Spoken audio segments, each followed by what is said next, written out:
Assalamualaikum warahmatullahi wabarakatuh. Sebelumnya perkenalkan, nama saya Husnul Khotimah, NPM 21403011194. Selamat pagi adik-adik.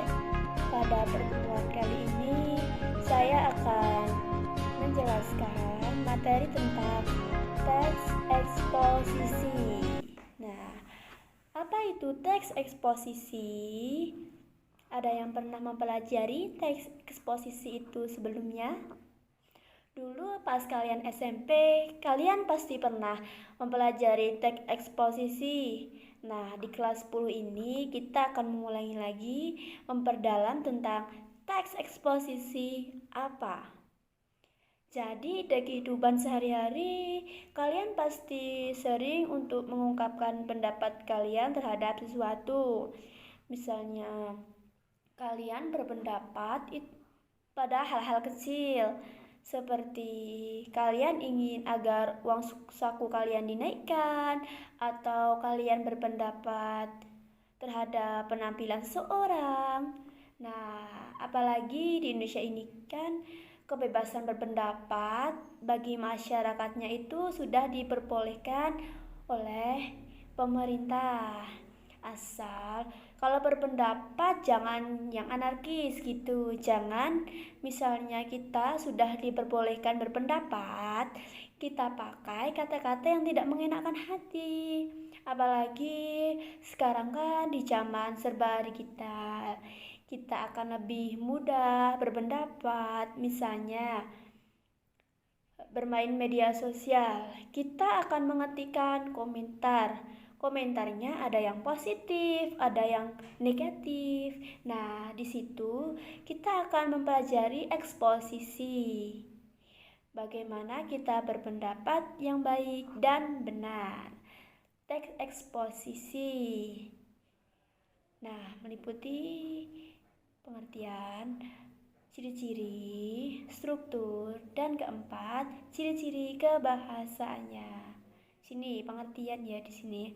Tadi sudah saya mengatakan eksposisi itu berpendapat. Berarti pengertian eksposisi adalah teks yang berisi tentang pendapat atau argumen kita terhadap sesuatu agar pembaca itu mengetahui informasi yang ingin kita sampaikan. Banyak sekali informasi-informasi dari pendapat, tapi bukan sembarang pendapat.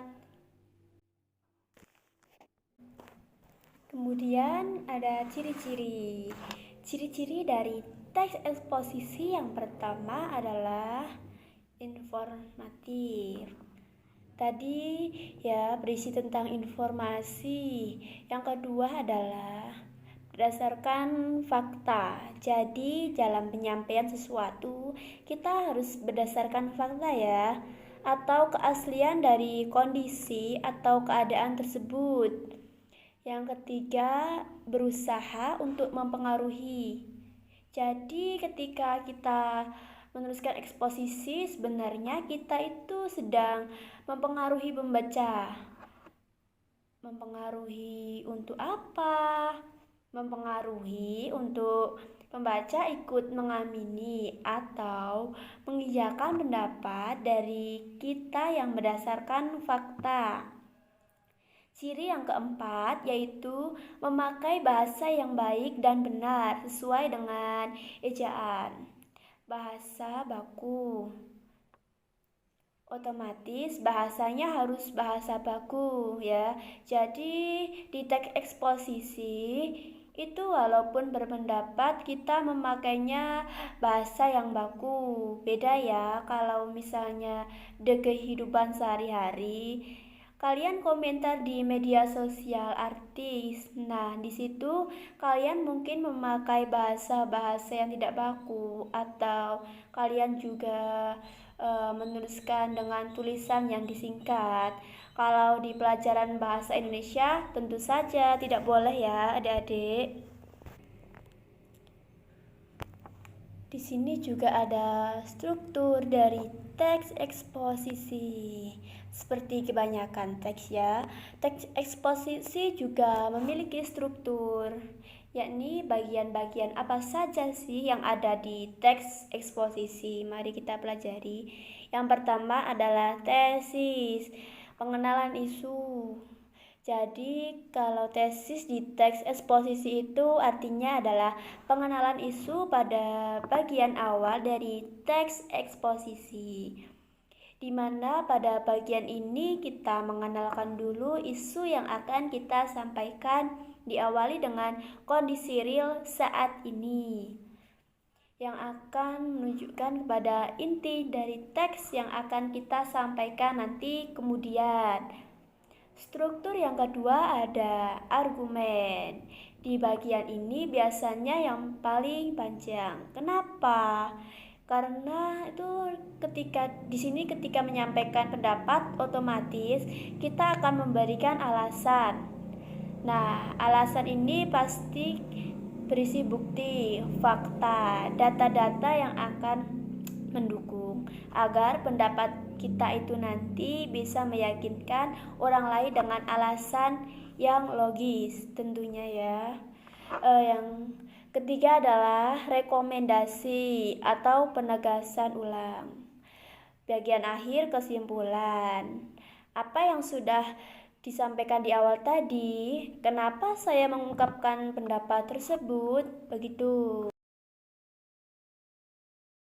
Di sini ada juga ciri-ciri kebahasaan teks eksposisi. Pertama yaitu pronomina persona. Apa sih pronomina persona? Ada yang tahu nggak? Nah, gini. Jadi pronomina persona adalah kata ganti, sedangkan arti persona adalah orang. Makna pronomina persona artinya kata ganti orang. Kenapa pakai kata ganti orang? Karena teks eksposisi mengungkapkan pendapat, sehingga pasti ada kata saya, kami, kita, dan lain sebagainya. Kayak gitu ya. Kemudian yang kedua, konjungsi. Jadi di teks eksposisi ada konjungsi-konjungsinya ya. Bisa berbagai macam. Ada konjungsi waktu atau temporal, ada konjungsi sebab akibat, dan lain-lain. Selanjutnya, yang ketiga adalah kata leksikal. Biasanya kata-kata yang digunakan adalah kata leksikal. Apa itu kata leksikal? Nah, gini, kata leksikal itu merupakan kata yang maknanya sesuai dengan barang atau benda tersebut. Jadi contohnya gitu gini.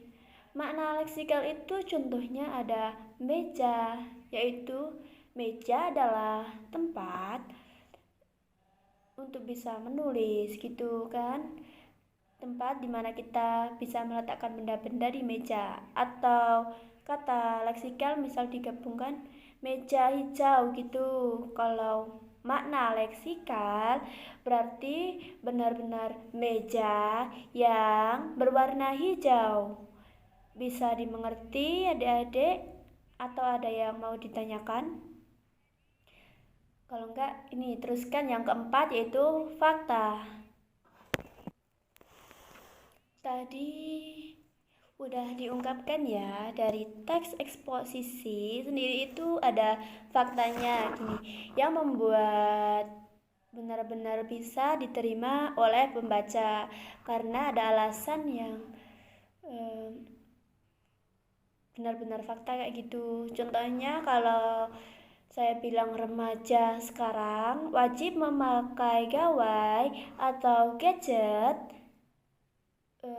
Lah kenapa gitu kan? Gini, karena faktanya sekarang semua remaja memakai daring begitu. Atau tahu kan fakta itu apa? Fakta yaitu yang benar-benar terjadi atau data konkretnya. Yaitu yang terakhir ada opini. Jadi selain fakta di teks eksposisi ada juga opininya. Kenapa? Kembali lagi karena teks eksposisi itu berisi tentang pendapat. Maka biasanya di situ ada opininya. Menurut saya, menurut siapa? Kayak gitu. Apakah sampai di sini bisa dimengerti, adik-adik? Kalau ada yang kurang dimengerti bisa ditanyakan. Boleh. Ada yang mau bertanya? Silahkan. Kalau tidak ada ya sudah ya. Tadi adalah materi dari teks eksposisi.